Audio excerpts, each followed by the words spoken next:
நேயர்களுக்கு வணக்கங்கள். மற்றும் ஒரு வணக்கமும் டிவி நிகழ்ச்சியின் வாயிலாக உங்கள் அனைவரையும் சந்திப்பதில் மகிழ்ச்சி. இன்றைக்கு புலர்ந்திருக்கக்கூடிய பொழுதானது அனைவரது வாழ்விலும் மங்களமும் சுபீட்சமும் நல்ல பல சுப காரியங்கள் நடைபெறக்கூடிய நல்லதோர் நாளாக அமைய எல்லாம் வல்ல இறைவனை பிரார்த்திப்பதோடு இன்றைய தினத்திலே பல சுப காரியங்களில் ஈடுபட்டு கொண்டிருக்கக்கூடிய நேயர்கள் சொந்தங்கள் யாவருக்கும் ஓம் தொலைக்காட்சி சார்பாக வாழ்த்துக்களையும் கூறிக்கொண்டு இன்றைய இந்த நிகழ்ச்சியினுடைய முதற் பகுதியான இன்றைய நாள் தொடர்பான தகவல் பகுதியுடன் இணைந்திருக்கலாம்.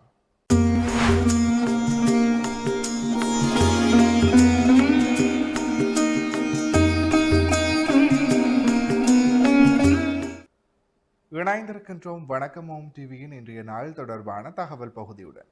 அந்த வகையில் இன்றைய நாளானது ஜூலை மாதம் செவ்வாய்க்கிழமை 7/7/2026 தமிழுக்கு பராபவ வருடம் ஆனி மாதம் 23ஆம் நாள்.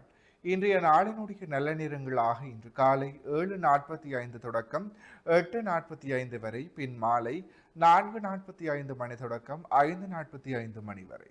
அடுத்து இன்றைய நாளிற்குரிய ராகு காலத்தை பார்க்கலாம். இன்று மதியம் 3 மணி தொடக்கம் 4:30 மணி வரை, எமகண்டமாக இன்று காலை 9 மணி தொடக்கம் 10:30 மணி வரை. அடுத்து இன்றைய நாளிற்குரிய சூரிய உதயத்தை பார்க்கலாம். இன்று காலை 5:58 இன்றைய நாளினுடைய சூரிய உதயம் இடம்பெற்றிருக்கின்றது. திதியாக இன்று காலை 9:30 வரை சப்தமி திதியும் பின்பு அஷ்டமி திதியும் நிலவுகிறது. நட்சத்திரங்களாக இன்று பிற்பகல் 1:06 வரை உத்திரட்டாதி நட்சத்திரமும் பின்பு ரேவதி நட்சத்திரமும் நிலவுகிறது. சந்திராஷ்டம நட்சத்திரங்களாக இன்று பிற்பகல் 1:06 வரை மக நட்சத்திரமும் பின்பு பூர நட்சத்திரமும் நிலவுகிறது.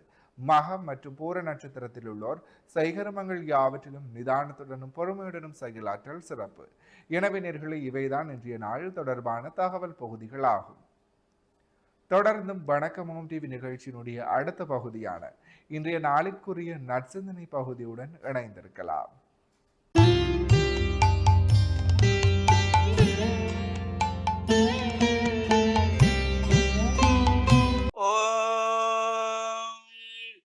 சுரவரவர்ஷிணி துர்தரதர்ஷிணி துர்முகமர்ஷிணி ஹர்ஷரதே திரிபுவன போஜினி சங்கரதோஜினி கில்பிஜமோஜினி கோஜரதே தனுஜதி ரோஜினி திதிசுத போதினி துர்மத போஜினி சிந்துனுதே ஜய ஜய கே மகிஷாசுரமர்தினி ரம்யகபர்தினி சைலசுதே ரம்யகபர்தினி சைலசுதே.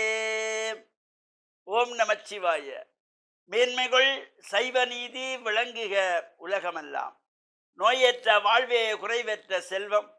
அந்த நோய் நொடிகள் இல்லாத வாழ்வு இந்த உலக மக்கள் எல்லோரும் வாழ வேண்டும் என்று கலியுகத்தின் காந்தமலை ஜோதியாகிய சபரிமலை சுவாமி ஐயப்பனுடைய திருவடிகளை சிறந்தாழ்த்தி டான் தமிழொலி ஓம் தொலைக்காட்சி நேயர்கள் அனைவருக்கும் சர்வதேச இந்து மத குறிப்பீடம் அகில இலங்கை சபரிமலை ஸ்ரீ சாஸ்தா பீடத்தின் சார்பில் இனிய வணக்கங்களும் நல்லாசிகளும். இன்றும் மங்களகரமான பராபவ வருஷம் ஆனி மாதம் 23ஆம் நாள் 7/7/2026 செவ்வாய்க்கிழமை. இன்று மலர்ந்திருக்கின்ற இன்றைய பொழுதும் நம் எல்லோருடைய வாழ்விலும் எல்லா விதமான சிறப்புகளும் வெற்றிகளும் கிடைக்க வேண்டும் என்று இறைவனை பிரார்த்தித்து இஷ்ட தெய்வங்கள் குலதெய்வங்களையும் வழிபாடு செய்து பெற்றோர்கள் பெரியோர்களையும் வணங்கி அவருடைய அன்பையும் ஆசையையும் பெறுகின்ற பொழுது எந்த நாளுமே நமக்கு நல்ல நாளாக அமைந்துவிடும். இன்று மங்களவாரம் என்கின்ற செவ்வாய்க்கிழமை அம்பாளை வழிபாடு செய்வதற்கு நேர்த்திக்கடன்கள் செலுத்துவதற்கு ஒரு சிறந்த நாள். பொதுவாக இந்த செவ்வாய்க்கிழமை மந்தவாரம் என்கின்ற சனிக்கிழமைகளிலே எந்த ஒரு சுப காரியங்களும் ஆரம்பிக்கக்கூடாது, எந்த ஒரு சுப காரியங்களும் செய்யக்கூடாது.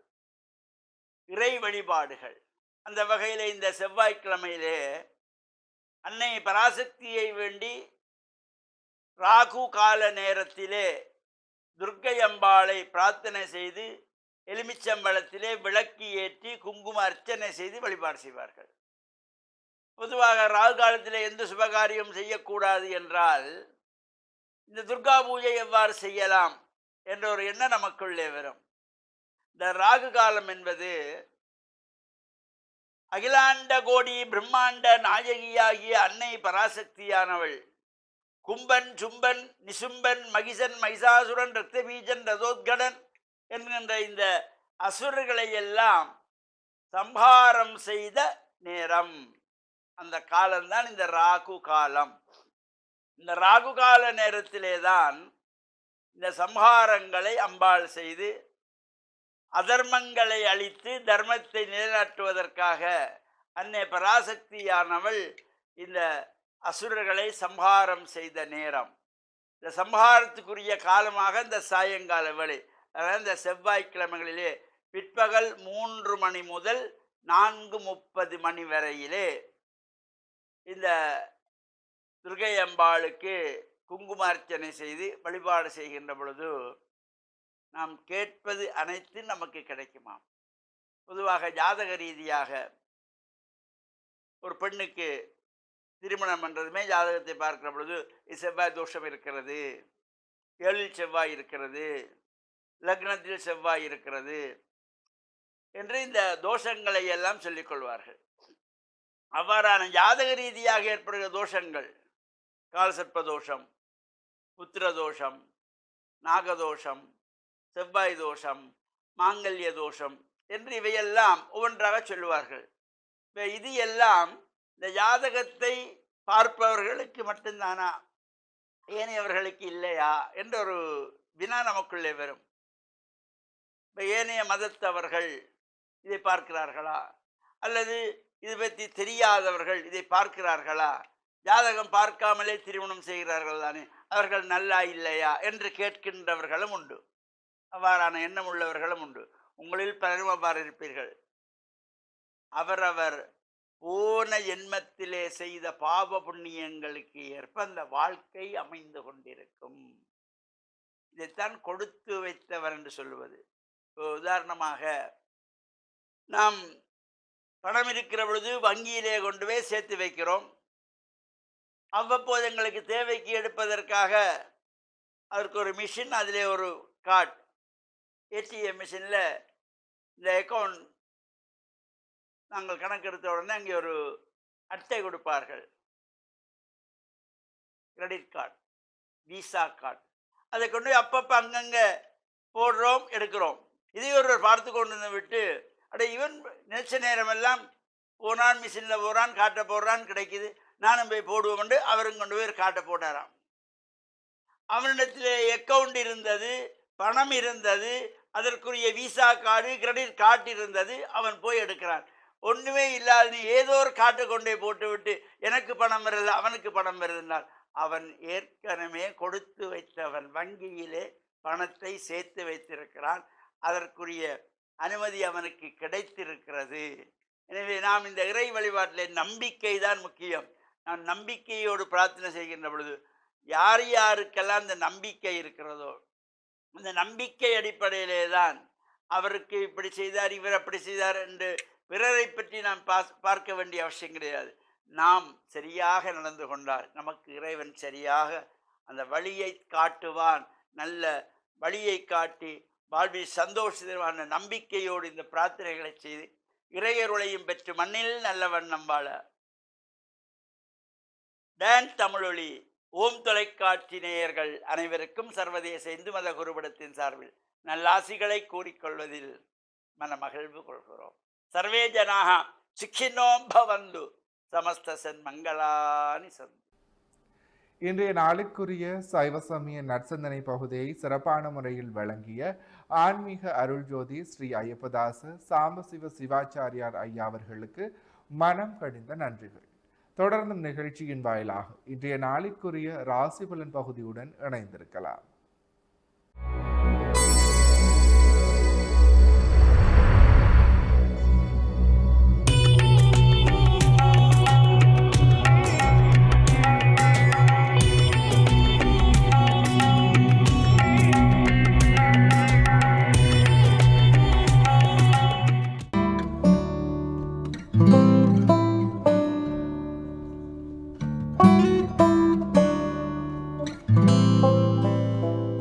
ஓம் தொலைக்காட்சி நிலைக்கு நீங்கள் காலை வணக்கம். இன்றைய நாள் 7/7/2026. மேடராசி, அஸ்வினி, பரணி, கார்த்திகை ஒன்று கொண்டவங்களுக்கு இன்றைய நாளே சற்று மந்தநிலைகள் இருக்கும், தடைகள் இருக்கும், காரியங்களில் இழுபறிகள் இருக்கும், பொறுமையோடும் நிதானத்தோடும் செயல்பட வேண்டும். இடபராசி கார்த்திகை 2, 3, 4, ரோகிணி மிருகத்திடம் 1, 2 கொண்டவங்களுக்கு இன்றைய நாளிலே சற்று மந்த நிலைகள் இருக்கும், காரியங்களில் இழுபறிகள் இருக்கும், எடுக்கின்ற முயற்சிகளே நிதானத்தோடு செயல்பட வேண்டும். மிதுன ராசி மிருகத்திடம் 3, 4, திருவாதிரை புனர்பூசம் 1, 2, 3 கொண்டவங்களுக்கு இன்றைய நாளிலே வெற்றிகள் உண்டு, நன்மைகள் உண்டு, தொழில் முன்னேற்றம் சிறப்பாக இருக்கும், பணவரவு திருப்திகரமாக இருக்கும். கடகராசி புனர்பூசம் 4, பூசம் ஆயில்யம் கொண்டவங்களுக்கு இன்றைய நாள் வெற்றி நாளாக அமையும், தொழில் முன்னேற்றம் உண்டு, பணவரவு உண்டு, எதிர்பார்ப்புகளில் நல்ல நன்மைகள் கிடைக்கும்.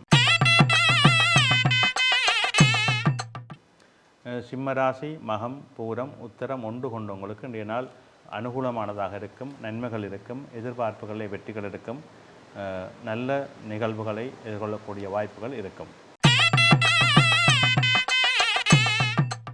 கன்னிராசி உத்தரம் 2, 3, 4, அத்தம் சித்திரை 1, 2 கொண்டவங்களுக்கு இன்றைய நாள் சிரமங்கள் இருக்கும், தடைகள் இருக்கும், காரியங்களிலே மந்தனைகள் இருக்கும், பொறுமையோடும் நிதானத்தோடும் செயல்பட வேண்டும்.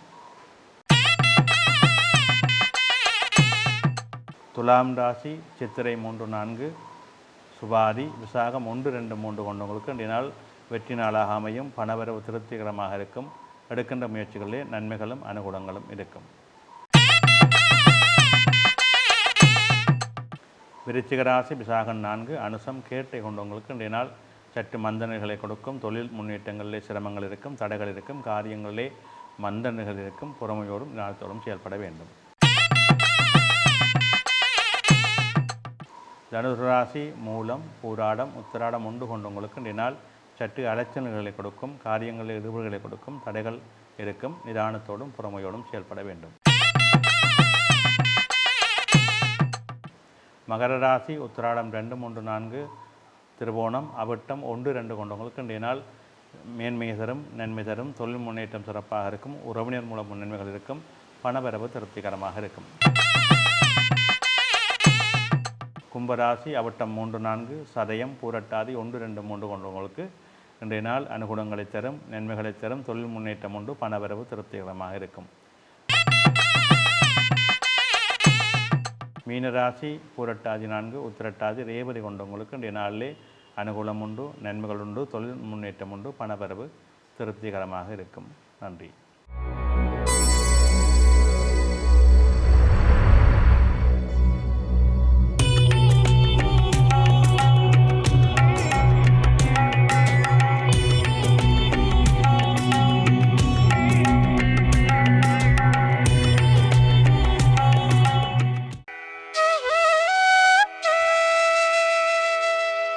இன்றைய சிந்தனை.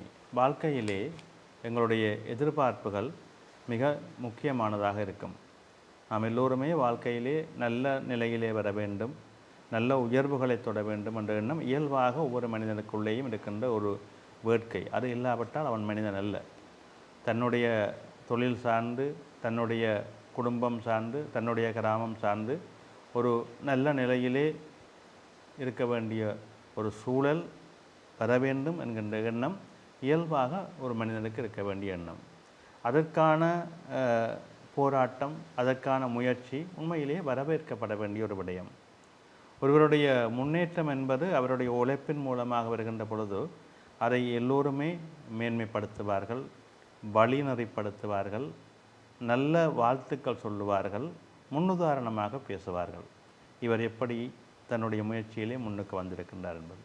அந்த முயற்சி என்பது பல தடைகளை தாண்டி வர வேண்டிய ஒரு சூழலை கொடுக்கும். எப்பொழுதுமே எல்லா அனுகூலங்களும் எங்களுக்கு சார்பாக இருக்கப் போவதில்லை. நாங்கள் ஒரு இடத்திலே முன்னேறி வர வேண்டுமென்றால் பல படிகளை தாண்டி வர வேண்டும். அந்த படிகளிலே முட்கள், கற்கள், வேதனைகள் என்று பலவற்றை தாண்ட வேண்டிய ஒரு சூழல்கள் இருக்கும். எங்களுடைய வெற்றிகள் சுலபமாக எங்களுக்கு கிடைத்து விடாது. அதற்கு எதிர்முனைகள், நமக்கு எதிராக உள்ளவர்கள், எதிரிகள் இருப்பார்கள். அவர்களை எல்லாம் தாண்டித்தான் அந்த வெற்றியை நீங்கள் தொட முடியும்.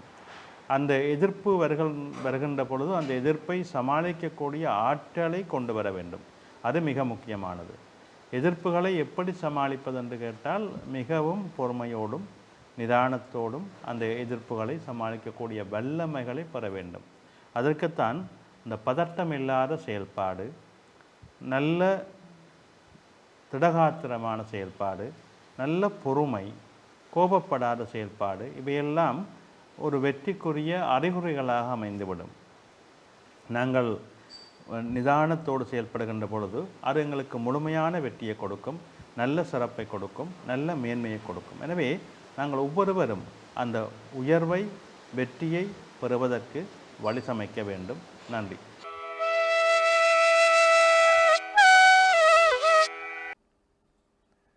இன்றைய நாளிற்குரிய ராசிபலன் பகுதியை சிறப்பான முறையில் வழங்கிய ஸ்ரீ ராமதேவ லோகேஸ்வர குருக்கள் ஐயா அவர்களுக்கு மனம் கனிந்த நன்றிகள்.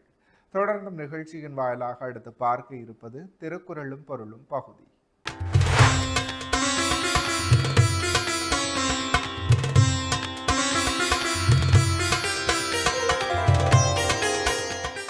இணைந்திருக்கின்றோம் வணக்கமும் டிவியின் திருக்குறளும் பொருளும் பகுதியுடன். அந்த வகையில் இன்றைய நாளிற்குரிய குறளும் பொருளுமாக ஒளியொருவற்குள்ள வெறுக்கை இழியொருவற் காத்திறந்து வாழ்த்தும் எனல். இக்குறளினுடைய பொருளாக ஒருவனுக்கு ஒளி ஊக்க மிகுதியே ஆகும், ஒருவனுக்கு இழிவு அந்த ஊக்கம் இல்லாமலேயே உயிர் வாழலாம் என்று எண்ணுதல் ஆகும். இக்குறளையும் பொருளையும் மீண்டும் ஒரு முறை பார்க்கலாம். ஒளியொருவற்குள்ள வெறுக்கை இழியொருவர் காத்திறந்து வாழ்த்தும் என. இக்குறளினுடைய பொருளாக ஒருவனுக்கு ஒளி ஊக்க மிகுதியே ஆகும், ஒருவனுக்கு இழிவு அந்த ஊக்கம் இல்லாமலேயே உயிர் வாழலாம் என்று எண்ணுதலாகும். எனவே நேர்களே, இவைதான் இன்றைய நாளிற்குரிய திருக்குறளும் பொருளும் பகுதியாகும். இன்றைய நாளிற்குரிய அனைத்து வணக்கமோம் டிவி பகுதிகளும் நிறைவேறியது. மற்றும் ஒரு வணக்கமோம் டிவி நிகழ்ச்சியின் வாயிலாக உங்களை சந்திக்கும் வரையில் உங்களிடத்திலிருந்து விடைபெற்று செல்கிறேன். நன்றி, வணக்கம்.